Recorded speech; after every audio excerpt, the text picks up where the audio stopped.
Sí, en enero de 2022 empezamos una reforma de la parte antigua, digamos, del hotel y bueno, pues esto conllevó a que hubo muchísimos materiales que se tuvieron que sacar. ¿Veis? Aquí están los balcones de la nueva fachada del hotel y de aquí hemos sacado los porticones que después hemos reutilizado.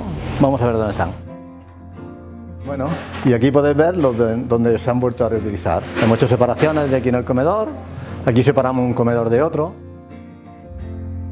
Ahora estamos en el pasillo que va a la zona de wellness, que aquí lo que hemos hecho ha sido reaprovechar todas las puertas de los armarios de las antiguas habitaciones.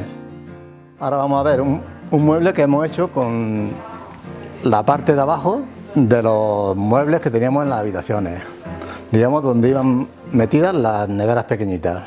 Todo con material de las habitaciones y que bueno, pues le hemos dado una segunda vida y la verdad es que creo que queda muy bien.